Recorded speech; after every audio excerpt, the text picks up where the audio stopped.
and made you get goosebumps and make you giggle and make you cry and make you feel really good, what good is that going to do you tomorrow when Satan comes up and gets in your face? Nothing. And you're going to say, ha ha ha, Satan, I felt good yesterday. And he's going to say, so? But that's what we're seeking after all the time. That's what we want all the time. That will not get us through. Don't get me wrong, I love it.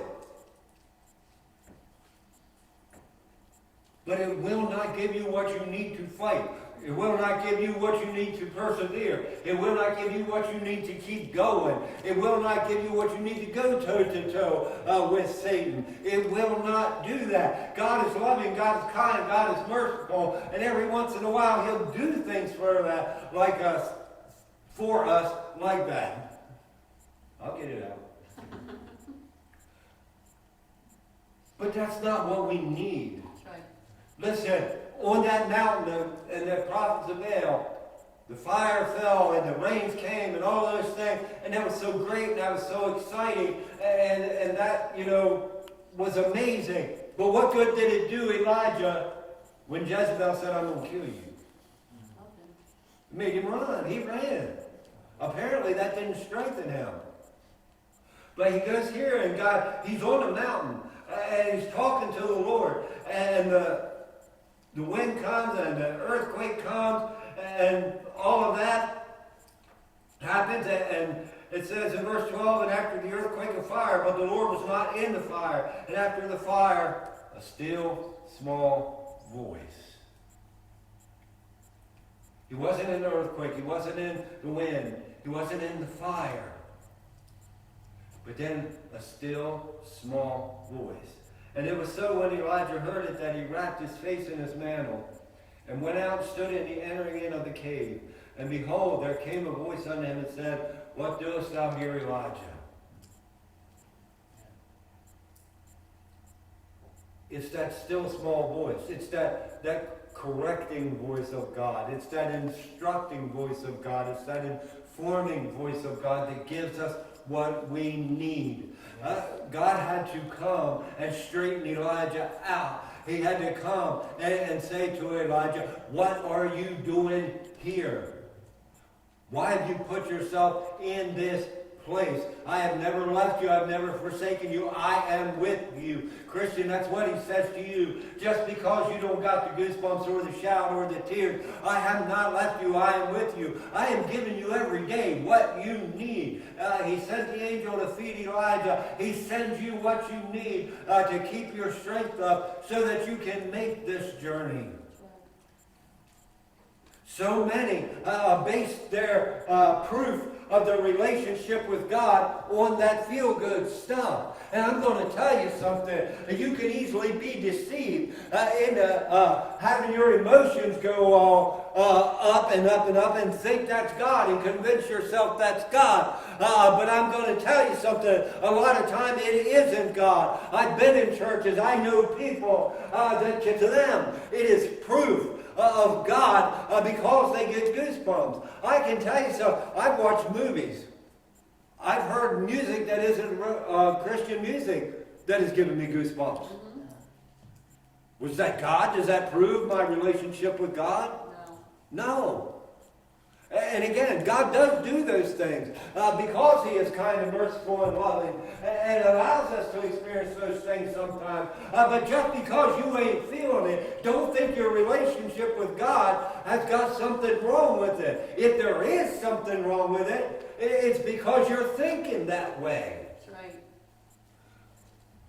Elijah goes up here on the mountain, and how does God come to him when God really needs to get through to him, when God really needs to speak to him, when God really needs to get his attention? He didn't send the fire, He didn't send the wind, He didn't send the earthquake. He talked to him in a still, small voice and straightened him out. What are you doing here? And what did Elijah say? I've been very jealous for the Lord of hosts, because the children of Israel have forsaken thy covenant, thrown down thine altars, slain thy prophets with sword. Even I only am left, and they seek my life to take it away. And listen, What is Elijah saying here? I'm on my own. That's what he's saying. I'm on my own. And listen to what he said. I have been very jealous for the Lord God of hosts. Who was he really concerned about? Himself. If you go back to the beginning of the chapter, when Jezebel said what she had said, what does it say that happened? He saw that, he arose and went for his life. He was concerned about himself. That's what he was concerned about. And that's how we are a lot of times. If I'm not getting the feel good, if I'm not getting it the way I think I should get it, then I'm going to get down in the dumps and I'm going to think that God doesn't love me and God doesn't care. My relationship isn't right. But that's not the case. Here's what we need to... This is the mountaintop experience that matters. Elijah's now on Mount Horeb. And what's he doing on Mount Horeb? He's having a conversation with God. God is straightening him out. God is showing him that he is with him, that he hasn't abandoned him, that he has given him what he needs. And listen, after that time on the mountain with the prophets and the fire fell and then the rain came and all of that, immediately after that, what happened? Elijah takes off. But after this encounter with God, if you read on, God tells him he has to go and anoint these people to accomplish the things of God. God has given him work to do. God is using him to accomplish something. After the mountaintop experience with the prophets, and he takes off, he's not accomplishing anything.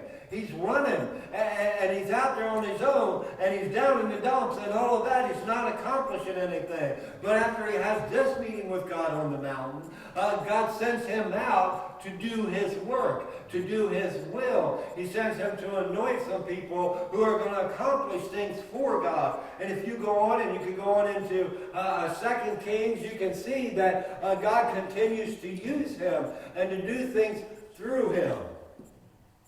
But it was after that he met him on the mountain in that still small voice, and for lack of a better way of putting it, got him to get his head right. And that's what we need. We need to get our head right. We need to have a mountaintop experience that lasts. We need to have a mountaintop experience that will benefit us. We will need to have a mountaintop experience that will enable us to do the work of God, to do the will of God. That's the kind of mountaintop experience we need. As I said, I've been in churches and I know people and I've seen people who think because they get happy, that's God and that's what they need. But how does that strengthen you? How does that give you direction? How does that mature you? How does that equip you to do the work that God has for you to do? It doesn't. It's a treat that God will allow you to have from time to time, but it's not what we need.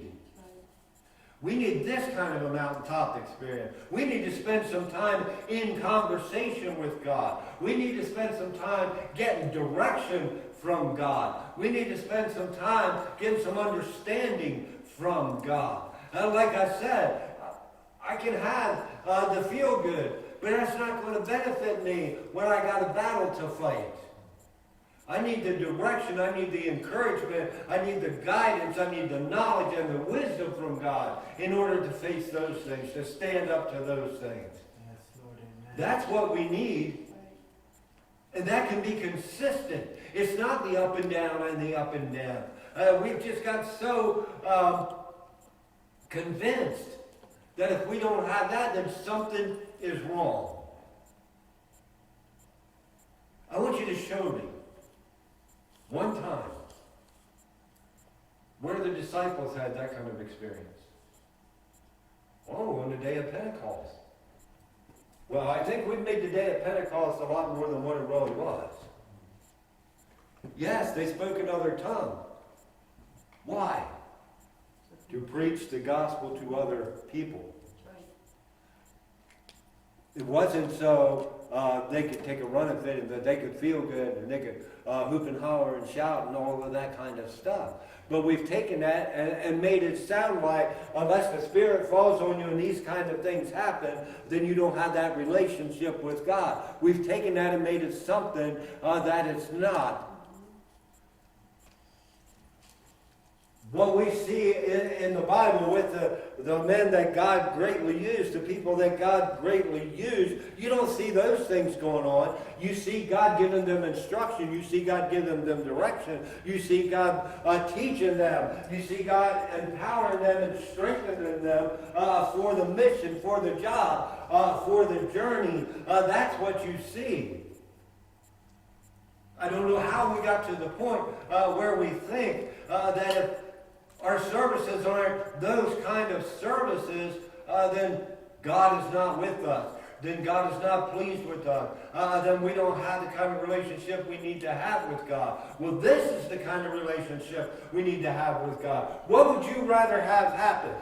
Would you rather come in here and have a half hour or an hour of goosebumps and tears and happiness, or would you rather be able to have a face-to-face with God? Where God speaks to you, and God directs you, and God guides you, and God tells you what He wants from you. When He met Elijah up here, and He spoke to him in that still small voice, He said, now here is what I want you to do. I want you to go, and I want you to anoint this one, and this one, and this one, because they're going to accomplish these things for me. And from that point forward, He guided him. You read, like I said, you read the rest of it, go into 2 Kings. God was guiding him into these things. And you don't find him again running away. You don't find him again saying, oh, poor pitiful me. It ain't like it was. You don't find that again after he had that meeting with God. Listen, what we need is a relationship with God. What we need is a relationship with God where we can hear when God speaks. Listen, when he said that, it was so when Elijah, when he came in the still small voice, verse 13, it was so when Elijah heard it that he wrapped his face in his mantle and went out and stood in the entering of the cave. When he heard that voice, it says he wrapped his face in his mantle. He knew he was in the presence of God. He knew this was the voice of God.